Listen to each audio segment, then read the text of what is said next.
درد دل کا علاج کرتا ہے عشق اس سے سماج کرتا ہے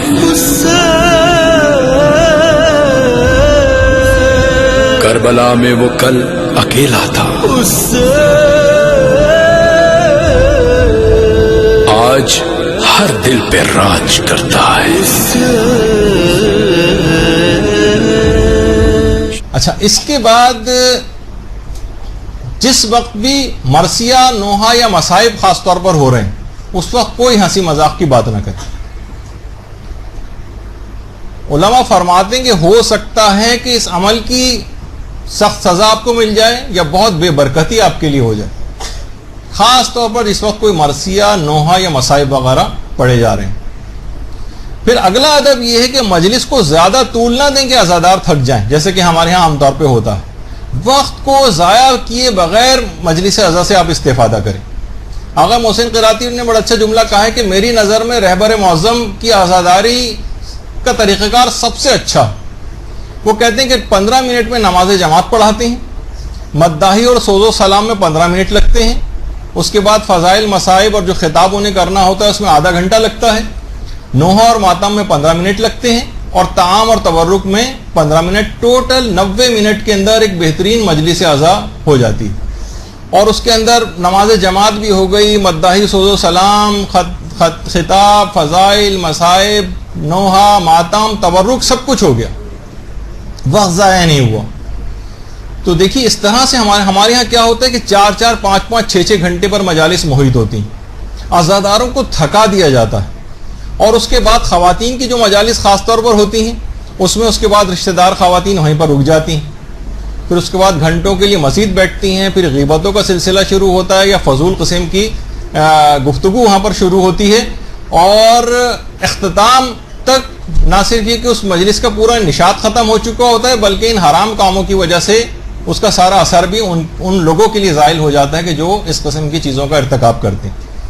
تو یہ سارا غلطی اس وجہ سے ہوتی ہے کہ اس مجلس کا دورانیہ بڑا طویل کر دیا اور اس کے لوازمات ہم نے اتنے کر دیے کہ اتنے گھنٹوں پر محیط ہو گئی، ورنہ لوگ صرف 1 گھنٹے، 1.25 گھنٹے کے اندر مجلس اٹینڈ کر کے آرام سے گھروں کو واپس بھی چلے جائیں، نہ وہ تھکیں اور اگلی مجلس میں جانے کا بھی نشاط برقرار رہے ان کو، لیکن عام طور پر نہیں ہوتا۔ پھر ایک اور دوران مجلس ہے کہ تنگ جگہ پر کھل کے نہ بیٹھیں۔ عام طور پر یہ ہوتا ہے نا، جیسے مینا کے میدان میں ہوا تو جس طرح ماچس کی تیلی کے اندر تیلیاں رکھی ہوتی ہیں اس طرح سے لوگ لیٹتے ہیں، کروٹ لینے کے لیے برابر والے کو کہنا پڑتا ہے۔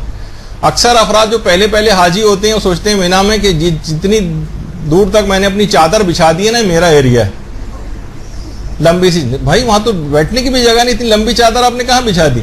تو بہرحال مقصد کہنے کا یہ ہے کہ تنگ جگہ پر کھل کر نہ بیٹھیں، کیونکہ تنگ جگہ پہ اگر کوئی کھل کر بیٹھتا ہے تو روایتوں میں اس کو کہا گیا کہ ایسے افراد انسان کہلانے کے قابل نہیں جو تنگ جگہ پر کھل کر بیٹھے۔ تو دوسرے لوگوں کے لیے مشکلات ہو رہی ہیں، دوسرے لوگ بیچارے اکڑو ہو کر بیٹھے ہیں اور یہ اپنی بڑی بڑی لمبی ٹانگیں جو پھیلا کے بیٹھے ہوئے ہیں، یہ مناسب نہیں۔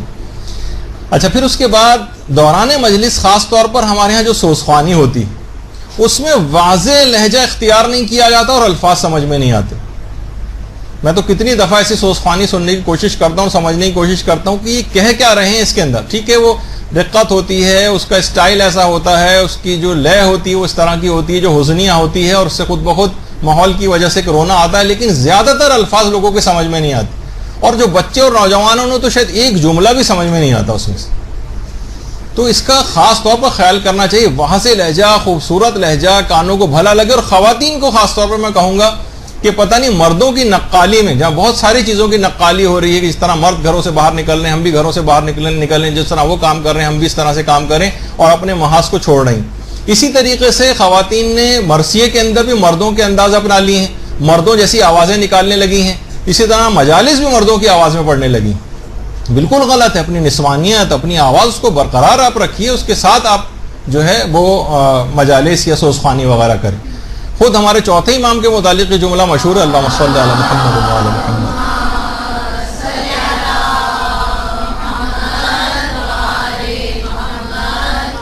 کہ اتنے واضح صاف لہجے میں اور اتنی خوش الہانی کے ساتھ تلاوت قرآن کرتے تھے کہ باہر جانے والے راہگیر رک رک کر تلاوت قرآن سنا کرتے تھے۔ اور ہم ہیں کہ وہ نہ الفاظ سمجھ میں آ رہے ہیں، نہ کچھ کہ کیا پڑھ رہے ہیں کیا نہیں پڑھ رہے، غیر ضروری طور پر چیخنا چلانا یا آواز کو اتنا زیادہ اس کے اندر غنا وغیرہ پیدا کر دینا کہ وہ گانے کے مشابہ یا اس طرح سے اس کے مشابہ ہو جاتا ہے، یہ نہیں ہونا چاہیے۔ اچھا، اسی طرح سے ایک یہ بھی آداب میں سے ہے کہ ذاکرین ایسے الفاظ استعمال کرنے سے اجتناب کریں جن سے لوگ سوء استفادہ کریں۔ ایسے کتنے ہی الفاظ ایسے ہیں کہ جو اکثر سیاق و سباق سے کاٹ کر انٹرنیٹ کے اوپر ڈالے جا رہے ہیں، اس سے تعصبات کو فروغ مل رہا ہے۔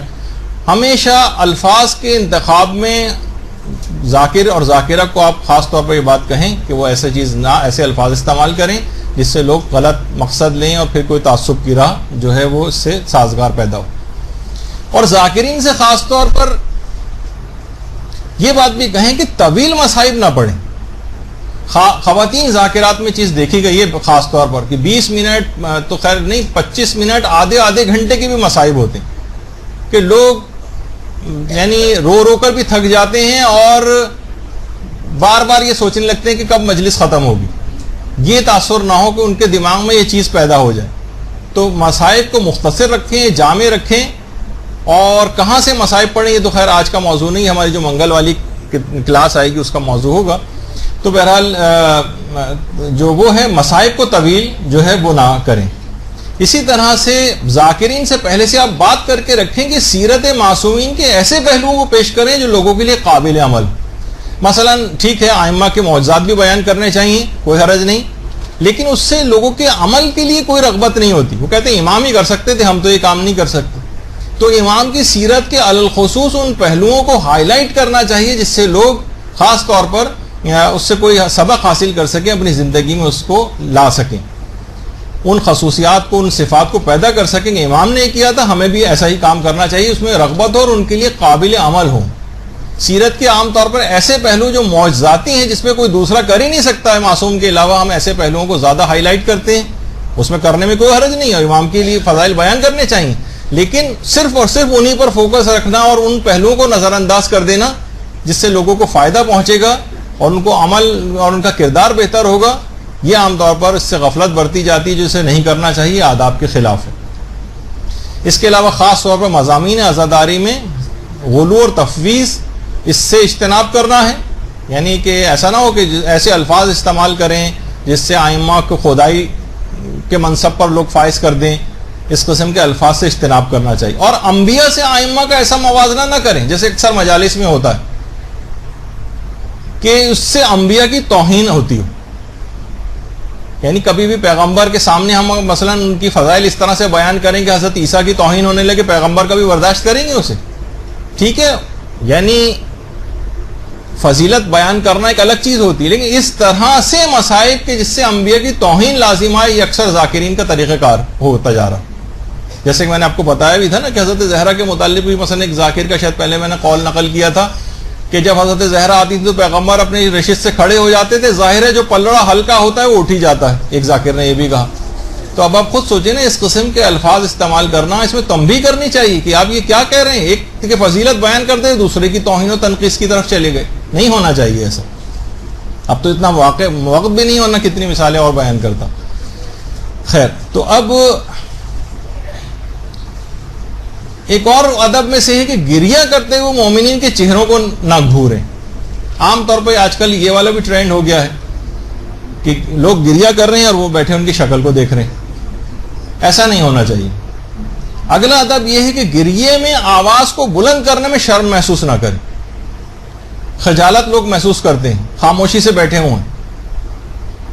جب علامہ طالب جوہری صاحب قبلہ یہاں مدرسے تشریف لائے تھے تو میں نے کہا تھا، ایسے ہی میں نے ذرا ہے ان سے مذاق پوچھا تھا کہ کچھ جگہ ایسی بھی ہیں جہاں آپ کو مجلس پڑھنے میں بالکل مزہ نہیں آتا ہو، تو انہوں نے کراچی کے خاص علاقے کا نام لیا تھا کہ وہاں مصائب جو ہیں جتنے بھی طرح سے پڑھ دی جائیں لوگ یعنی بالکل روتے ہی نہیں ہیں، یعنی بڑی مشکل سے ان کو رلانا پڑتا ہے، وہاں مجھے مجلس پڑھنے میں مزہ نہیں آتا۔ تو بلند آواز سے گریہ کرنا، اچھا اس سے علماء نے کہا ایک فائدہ آپ کو، زیادہ ثواب جب آدمی بلند آواز سے گریہ کرتا تو اس کے اس گریے کی آواز کو سن کر دوسروں کے لیے کو بھی رونے کا دل چاہنے لگتا ہے، یعنی ان کے لیے فضا سازگار ہو جاتی ہے اور ان کا دل بھی گریے کی طرف مائل ہوتا ہے، تو ان کے گریے کے ثواب میں بھی یہ اشخاص شریک ہو جاتے ہیں کہ جو بلند آواز سے گریا کرتے ہیں. یعنی اس کے باقاعدہ آداب میں سے ہے کہ انسان گھٹ کر اور اپنے آپ کو روک کر گریا نہ کرے بلکہ بلند آواز سے گریا کرے. اور اس میں روایات میں باقاعدہ امام نے حکم بھی دیا ہے کہ بلند آواز سے جو ہے وہ گریا کرو.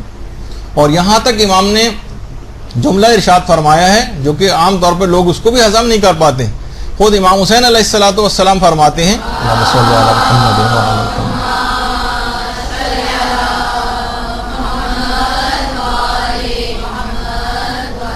کہ اگر مجھ پر گریا کرنے والوں کو اس کا ثواب پتہ چل جائے تو ان کے غم سے زیادہ ان کی خوشی بڑھ جائے. غم سے زیادہ خوشی بڑھ جائے, ان کو اگر اس کا ثواب پتہ چل جائے تو. اور حضرت زہرا جو فرماتی تھی کہ قیامت میں ہر آنکھ اشکبار ہو جائے گی سوائے اس آنکھ کے جو غم امام حسین میں روتی. تو دیکھیے یہ جو گریا ہے امام حسین پر, یہ کوئی شکست اور ذلت کا گریا نہیں, یہ بلکہ عزت اور سرفرازی کے چشمے سے اتصال کا گریا. یہ خاموشی کا گریا نہیں ہے, بولتا ہوا اور متحرک گریا. اور یہ کسی بزدل کا گریا نہیں ہے بلکہ یہ شجاعت کا گریا جو شمار ہوتا. امام خمینی جو جملہ ارشاد فرماتے تھے نا کہ یہ جو ہماری گریا و بکا ہے یہ ایسی سیاست الہی ہے کہ جس سے ہم اشکوں کے سیلاب جاری کرتے ہیں اور اسلام کے آگے باندھے ہوئے جو بند ہیں اور دیواریں ہیں ان کو توڑتے ہوئے نکل جاتے ہیں. ان اشکوں کے سیلاب سے ہم دیواروں کو توڑتے ہیں. اس کی بڑی امپورٹنس ہے. بلند آواز سے گریا کرنا چاہیے اور اس میں شرمانا نہیں چاہیے. اور یہ بھی علماء فرماتے کہ امام حسین پر گریا کبیرہ گناہوں کو معاف کرواتا ہے, چھوٹے موٹے گناہوں کو بھی نہیں, کبیرہ گناہوں کو. اتنی زیادہ ہمارے جو بہرحال گناہوں سے بھرپور زندگی نظر آتی ہے اس کے مقابلے میں ہمیں عذاب زندگیوں میں نظر نہیں آ رہے ہیں. وہ شاید اس کی ایک وجہ یہی گریا ازاری جو امام حسین پہ کی جاتی ہے, نہ جانے کتنے گناہوں کو معاف کرواتی ہے اور کتنی آفتوں کو ہم پر سے ٹالتی ہے. تو اگر اس کے ساتھ اطاعت بھی شامل ہو جائے تو سوچے کہ ہمارے روحانی اعتبار سے ہم کتنی ترقی کر سکتے ہیں. تو اچھا, آیت اللہ مرشی نجفی ایک جملہ بہت اچھا آداب کے سلسلے میں فرماتے تھے کہ جب بھی آپ کی آنکھوں سے اشک رواں ہوں تو انہیں چہرے اور سر پر مل لینا چاہیے. یہ خود آپ کے اندر ایک روحانیت کو پیدا کرے گا اور جہاں جہاں وہ آنسو پہنچیں گے ان جگہوں پر کبھی آتش جہنم اثر نہیں کرے گی. تو کوشش یہ کریں کہ اگر کبھی آنسو جاری ہوں تو انہیں اپنے چہرے اور سر پر مل لینا چاہیے. اور یہی وجہ ہے کہ آیت اللہ بہجت یہ جملہ ارشاد فرماتے تھے کہ امام حسین پر گریے کا ثواب نماز شب سے بھی زیادہ ہے. یہ جملہ ہے آیت اللہ بہجت کا, نماز شب سے بھی زیادہ ثواب امام حسین پر گریے کا. اور یہ گریہ ایسی چیز ہے کہ باقاعدہ گریہ کرنا یا گریہ کروانا یعنی لوگوں کو رونے کے لیے بلانا, یہ خود سیرت رسول اکرم. یعنی جو آپ مجالس کے لیے بھی لوگوں کو بلاتی ہیں پیغمبر کی سیرت ہے. یہی وجہ ہے کہ جس وقت حضرت حمزہ جو پیغمبر اسلام کے چچا تھے ان کی شہادت ہوئی تھی تو حضرت حمزہ مدینے میں جن کی قبر مبارک ہے تو پیغمبر نے ان کی شہادت پر ایک جملہ کہا تھا, امی حمزہ فلا بواکی لہ. اس میں امی کا لفظ رہ گیا لکھنے سے کہ میرے چچا حمزہ پر رونے والیاں کہاں ہیں, کیا ان پہ رونے والیاں کوئی بھی نہیں؟ تو اس کے بعد پھر لوگوں نے, مدینے کے لوگوں نے اپنی عورتوں کو حضرت حمزہ پر رونے کے لیے بھیجا. یعنی گھروں سے رونے کے لیے حضرت حمزہ کو بلایا گیا. یہ تمام تاریخوں کے اندر موجود ہے کہ پیغمبر اسلام نے رونے کے لیے ان کو بلایا. اور باقاعدہ جب جعفر شہید ہوئے تھے جنگ موتا میں تو حضرت جعفر کی شہادت کی خبر جب مسجد نبوی میں پہنچی تھی تو روایتوں کا جملہ یہ ہے کہ اصحاب پیغمبر اس طرح سے چیخ کر روئے تھے کہ ان کی ہچکیاں بند گئی تھی رونے کی وجہ سے جعفر پر. تو پیغمبر اسلام نے جملہ ارشاد فرمایا تھا کہ الا مثل جعفر فلیبکل بواکی, جعفر جیسی شخصیات پر انسان کو گریہ کرنا ہی چاہیے. یعنی جعفر تھے ہی ایسے. تو علماء یہ فرماتے ہیں کہ جعفر اپنے تمام تر فضیلتوں کے باوجود امام حسین سے زیادہ تو افضل نہیں ہے نا. تو پیغمبر نے جب جعفر کے رونے کے متعلق اور حضرت حمزہ کے رونے پر باقاعدہ عورتوں کو بلوایا تو امام حسین علیہ السلام ان تمام افراد سے فضیلت کے حامل ہیں. تو بدرجہ اولا ان کے اوپر رونے کا حکم پیغمبر کی ان احادیث سے بھی ثابت ہوتا ہے جو حضرت حمزہ اور جعفر کے لیے پیغمبر نے ارشاد فرمائی. اور ہمارے پانچویں امام نے باقاعدہ اللہم صلی علی محمد و علی محمد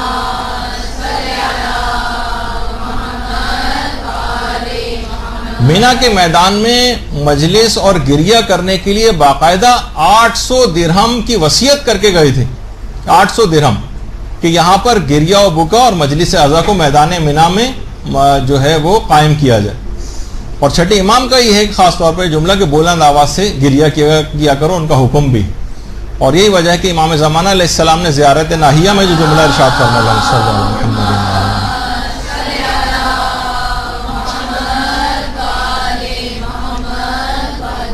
کہ اے جد میں کربلا میں نہیں تھا تو اب میں آپ کے مصائب پر خون کے آنسو رہوں گا، آپ کے مصائب پر خون کے آنسو بہاؤں گا.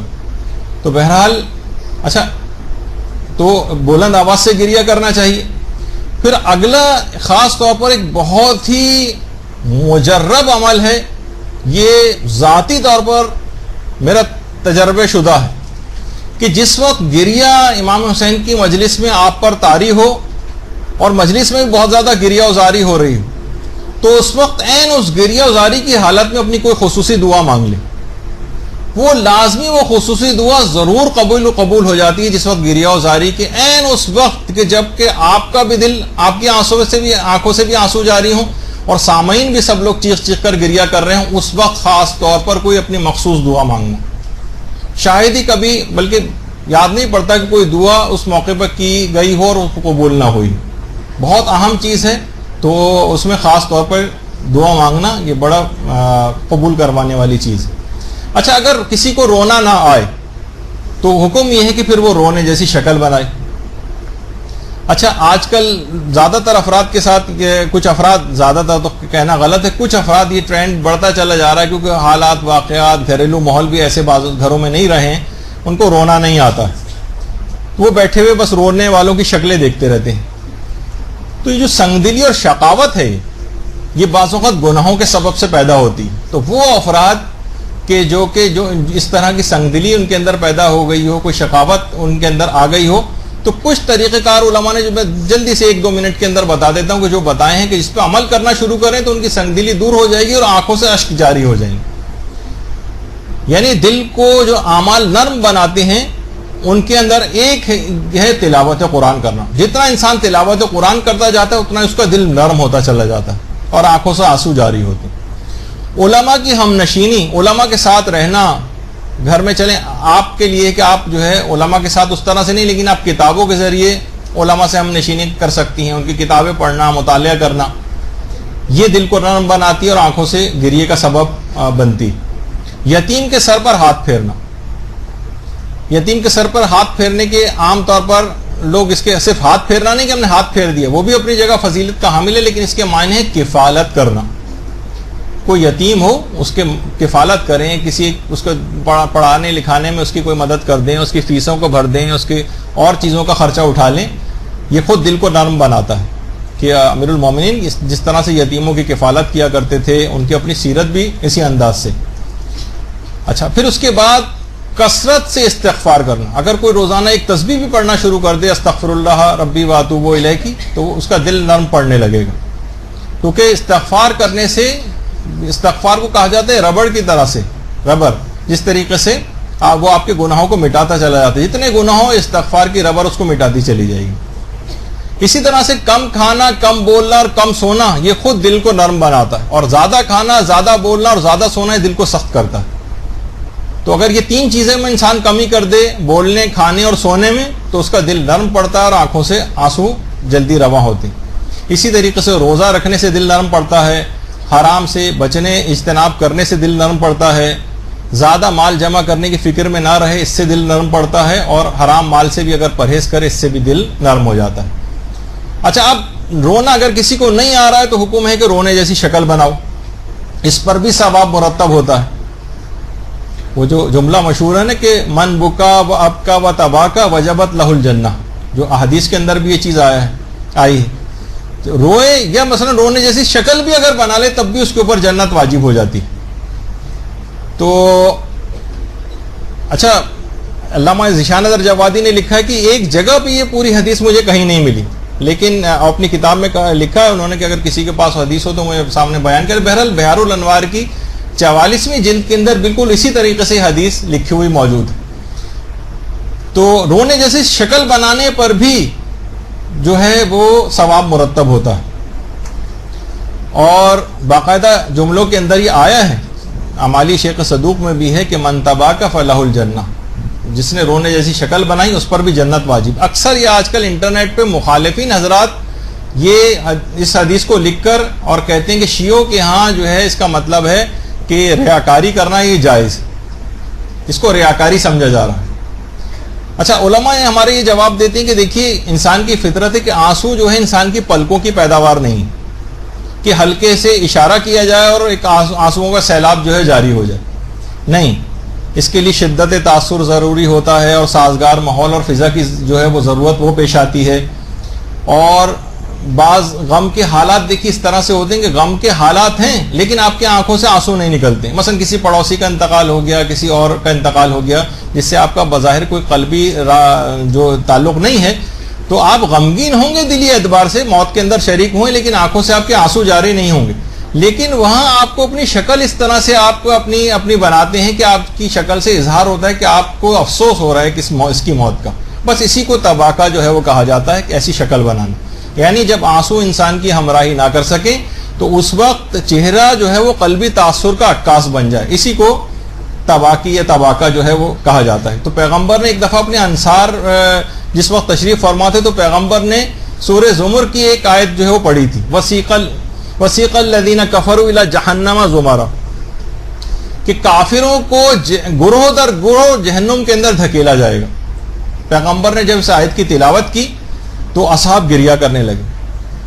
دیکھیں ان افراد کے لیے جو اعتراض کرتے ہیں ان کو آپ یہ پیش کر سکتی ہیں، اور اصحاب گریہ کرنے لگے۔ ایک صحابی انصاری امام کے رسول اللہ کے پاس آئے اور کہا کہ یا رسول اللہ میں اس آیت سے متاثر تو ہوں، سب لوگ گریہ کر رہے ہیں لیکن مجھے گریہ، میری آنکھوں سے آنسو نہیں جاری ہو رہے ہیں۔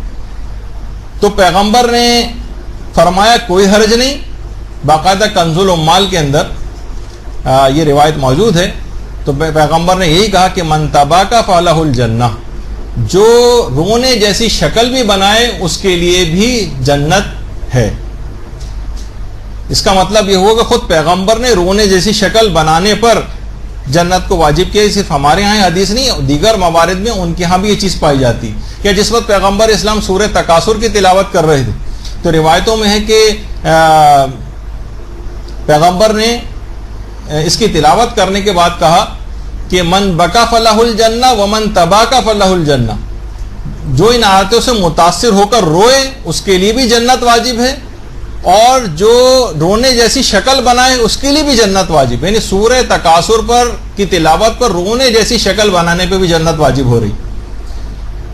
تو بہرحال یہ تمام چیزیں ایسی ہیں کہ رونے جیسی شکل بنانا اس کی بھی ادب میں شامل ہے، یعنی اگر کبھی کسی کو کسی وجہ، ظاہر ہے کہ کبھی کبھار ایسا ہوتا ہے کہ آپ کہیں سے جلدی سے بھاگ دوڑ کر کے مجلس میں آ کر شریک ہوئے، سب لوگ زار و قطار رو رہے ہیں، لیکن ابھی آپ کو ماحول سازگار پورا نہیں ملا، آپ نے شروع سے مصائب نہیں سنے، 5 منٹ تک تو آپ کو رونا نہیں آئے گا، لیکن کم سے کم رونے جیسی شکل بنا کر، کیونکہ اس پہ بھی جنت واجب ہو جاتی ہے، ایسا سوگواری والا چہرہ بنانا یہ خود پیغمبر کی اپنی روایات سے چیز ثابت ہے اور آداب مجلس میں سے بھی۔ اسی طرح سے ذاکرین جو ہیں، آغا محسن قرتی فرماتے ہیں، نون اس میں رہ گیا ذاکرین سے، کہ ان کو خاص طور پہ کہیں کہ ایک 2 لائنیں میں کیوں نہ صحیح لوگوں کے شبہات کو دور کریں۔ لوگوں کے نوجوانوں کے ذہنوں میں آج کل کافی زیادہ شبہات ہیں چیزوں کے سلسلے، تو بہت ایسے فینسی قسم کے مضامین ایسے لے کر آنا جس کی نہ لوگوں کو ضرورت ہے نہ کوئی شبہ ہے، خود ہی سے شبہ کریٹ کرتے ہیں، پھر اسی کا خود ہی مشکل ترین اردو کے اندر اس کا جواب دینے لگتے ہیں جو کہ سب کے سروں پہ سے گزر جاتا ہے، فائدہ کچھ نہیں ہوتا۔ تو کہتے ہیں کہ اکثر لوگ کہتے ہیں مثلا قرآن سے عزاداری ثابت کرو، تو آقا محسن قرتی فرماتے ہیں ایک جملے میں شبہات دور ہو سکتے ہیں۔ ان سے کہا کہ دیکھیں قرآن نے تو عزاداری امام حسین پہ تو چھوڑی ہے، مشرک والدین کی مشرک اولاد تک کے لیے احتجاج اور عزاداری کی، مشرکین کی اولادیں آپ کو پتہ ہے کہ فقہی لحاظ سے مشرک کے حکم میں، وہ مکے کے وہ کافر اور مشرک جو اپنی بیٹیوں کو زندہ دفن کیا کرتے تھے، مقبرۃ الشبیکہ مسجد الحرام کے بالکل سامنے 4 دیواری کے اندر وہ جگہ ہے کہ جہاں پر کافر اپنی لڑکیوں کو زندہ دفن کیا کرتے تھے، یہ جو آپ کو میدان سا نظر آ رہا ہے نا، لیکن البتہ یہ صرف فقط وہی میدان نہیں، اس میں سمیہ، عمار یاسر کی والدہ، ان کے والد وغیرہ وہ بھی سب اسی کے اندر ہی دفن، اسی احاطے میں. اور جب ایکسٹینشن وغیرہ ہو رہی تو شاید اس کو بھی اب ختم کیا، ابھی تک تو تھا پچھلے سال تک یہ، لیکن اب شاید یہ ختم کر دیا جائے جو وہاں پہ تعمیرات ہو رہی. تو بہرحال کہا کہ مشرک والدین کی مشرک بیٹیاں تھیں، ان کو زندہ دفن کیا جا رہا تھا، ان تک کے لیے قرآن نے عزاداری کی ہے اور کہا ہے کہ بِأَيِّ ذَنبٍ قُتِلَتْ، ان کا کیا گناہ تھا کہ ان کو جو ہے وہ اس طرح سے قتل کر دیا گیا.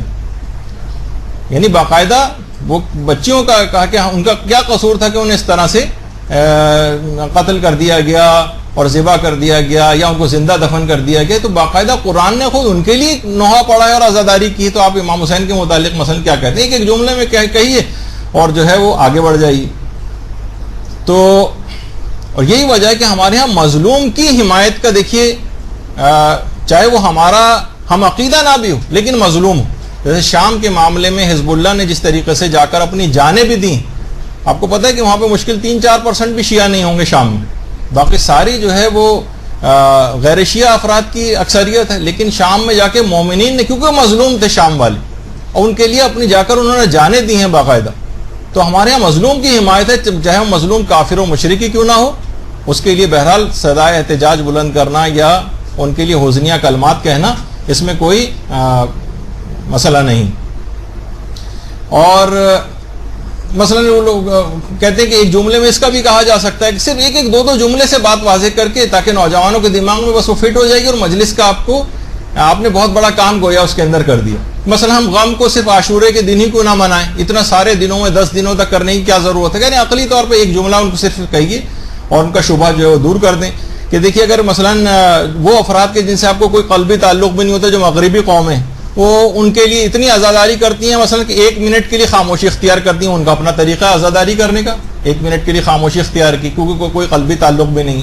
وہ کہتے ہیں مثلا کسی کی اپنی والدہ کا انتقال ہو جائے، 3 دن تک اپنی دکان بند کر دیتا ہے، 3 دن تک کاروبار کے لیے نہیں جاتا. کہہ رہے ہیں لیکن مثلا یہ کہ اگر کسی کی ماں باپ بچے بیوی سب کسی حادثے کے اندر ہلاک ہو جائیں تو وہ اکثر 1 مہینہ 40 دن ہو سکتا ہے کہ غم میں جو ہو نہ جائے، وہ اس طرح سے سوگواری کرے گا. اور ہمارے امام حسین علیہ السلام جو پورا خاندان جن سے ہمارا قلبی تعلق ہے سب سے زیادہ ہے اپنے تمام رشتہ داروں سے، ان کے لیے اگر ہم 10 دن کی عزاداری کرتے ہیں تو عام افراد تک کے اوپر یہ ہے کہ 1 مہینہ وہ نہیں اپنے اس کے اوپر نہیں جاتے کاروبار پہ، تو ہم تو فقط صرف 10 دن یا 2 مہینہ 8 دن اس طرح سے عزاداری کرتے ہیں. اور پیغمبر نے تو پورا سال عزاداری کی ہے. حضرت ابو طالب، حضرت خدیجہ کی وفات پورا سال عام الحزن اور غم کا سال قرار دے دیا تھا. تو 1-2 جملوں کے اندر بھی ان شبہات کا جواب دیتے ہوئے جایا جا سکتا ہے. پھر اس کے اندر ایک ادب میں سے بھی ایک ہے کہ مجالس عزا کتنی بار ہونی چاہیے. مثلا کیا ہمارے ہاں جس طرح سال میں 1 دفعہ مجلس عزا کہ سالانہ مجلس عزا ہوتی، کیا یہ کافی ہے؟ آیت اللہ سید عبد الکریم کشمیری بہت بڑے عرفا میں سے گزرے ہیں، وہ فرماتے تھے کہ امام حسین کی عزاداری جتنی بھی کی جائے وہ کم ہے. اور آیت اللہ علی امام خمینی فرماتے تھے کہ اس مکتب کی حفاظت کے لیے روزانہ مجلس برپا ہونی چاہیے اور روزانہ گریہ کرنا چاہیے. امام خمینی کا جملہ ہے باقاعدہ. آیت اللہ علی آقا قاضی وہ فرماتے تھے کہ عزاداری سید الشہداء میں کبھی غفلت نہ کرنا، اگر فقط 2 یا 3 افراد بھی میسر اور دستیاب ہوں تو اس عزاداری کے فریضے کو انجام دو. آپ یہ مت سوچیں سالانہ مجلس ہوگی اتنے بڑے پیمانے پہ بلانا پڑے گا تو سال میں 1 ہی بار ممکن ہے اتنا خرچہ کرنا. تھوڑے سے افراد، 5 افراد، 10 افراد، وہ بھی مل کے بھی اگر مجلس کریں تو مجلس اس انداز سے ہو سکتی ہے. اور آیت اللہ علی آقا قاضی فرماتے تھے کہ گھروں میں 1 ہفتے میں 1 مجلس تو ہونی چاہیے، چاہے وہ بہت چھوٹے پیمانے پر صحیح 2-3 افراد آپ کم سے کم یا خواتین بھی بیٹھ کر ایک مرثیہ ہی پڑھ دیں اور اس کے بعد ایک ماتم کر دیں. 1 ہفتے میں 1 مجلس ہونی چاہیے.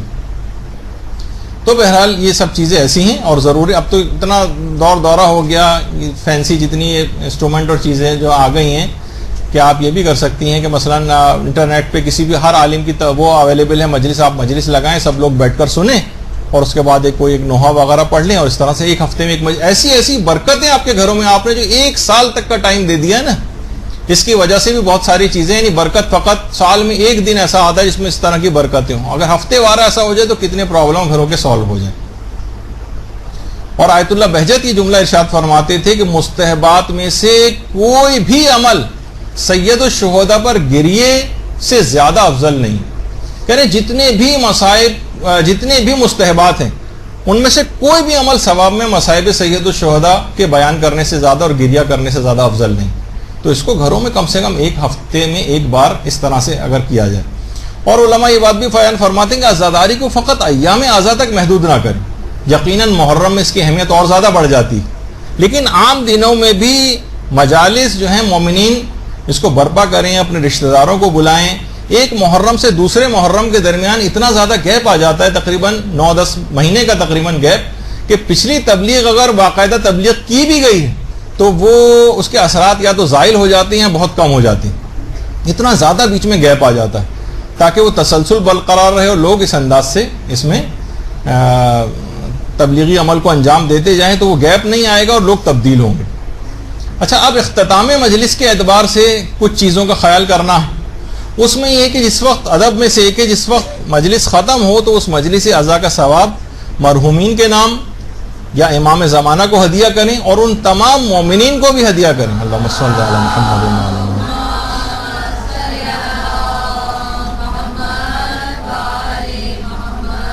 ان مومنین کو بھی ہدیہ کریں جن کا ہم نے کوئی نقصان کیا ہے یا ان کی غیبتیں کی، تاکہ وہ اس کا ثواب ان مومنین کو قیامت کے دن دیا جائے اور ہم ان سے اپنے آپ کو بخشوا سکیں اور ان کے حق کو، تاکہ وہ جو حق ہم نے ان کا ضائع کیا ہے اس سے کچھ تلافی ہو سکے. تو مجالس کا ثواب آپ ابھی بھی نیت کر کے پچھلی جتنی مجلسیں ہو چکی ہیں جو ثواب آپ لے چکی ہیں وہ اب بھی ہدیہ کر سکتی ہیں. اسی طرح سے 58واں ادب یہ ہے کہ اختتام مجلس جو ہے وہ بعض اہم دعاؤں پر مشتمل، مثلا تعجیل فرج کی دعا ہو، مثلا ملکی اور قومی کچھ مسائل کا بھی اس میں یا مذہبی معاملات کے سلسلے میں بھی دعا ہو، اور سب مل کر اس سلسلے میں دعا کریں. اور جو بالکل اختتام ہو وہ دعائے سلامتی، جو زیارت سے پہلے دعائے سلامتی امام زمانہ علیہ الصلوۃ والسلام پر.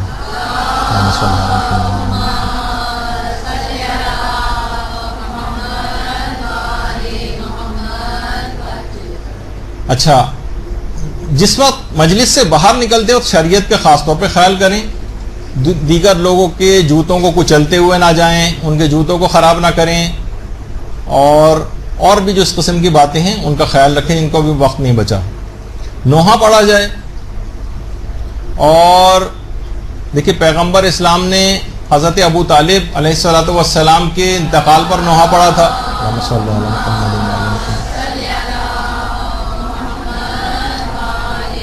اسی طرح سے یہ حسنیہ الفاظ جس کو نوحہ کہا جاتا ہے، اپنے فرزند ابراہیم کے انتقال پر بھی پیغمبر نے ابراہیم کی اس قبر پہ آ کر گریہ وزاری فرمائی تھی. پیغمبر اسلام کے فرزند حضرت ابراہیم کی قبر مبارک ہے جنت البقیع. تو حسنیہ کلمات جن کو ہم نوحہ ہی کہا جاتا ہے وہ یہاں پر پڑھے تھے. اسی طریقے سے امیر المومنین نے شہزادی اور حضور کی شہادت پر مشترکہ ایک نوحہ پڑھا تھا. اور حضرت زہرا کا جو مشہور نوحہ ہے وہ تو سب کو پتہ ہی ہے کہ صبت علیہ مصائب لو انہا صبت علی الایام سرنا لیالیا، کہ دنوں پر بھی اگر یہ میرے مصائب پڑھتے تو سیاہ راتوں میں تبدیل ہو جاتے. خود نوحہ ہے شہزادی کا، تو اس کی نوحہ پڑھنے کی بڑی تاکید آئی ہے اور نوحہ ضرور پڑھا جائے. البتہ ایسا نوحہ ہو جس کے الفاظ اور وہ بھی مناسب ہوں. فلمی انداز سے نوحے پڑھنا اور غیر الہی نیتوں کے ساتھ نوحے پڑھنا یہ مناسب نہیں. ماتم، دیکھیے آج کل بھائی میں نے کہا کہ بہت سارے افراد دور کھڑے ہو کر ہاتھ باندھ کر ماتم دیکھنے والے بھی پیدا ہونے لگے، خود ہمارے اپنے افراد.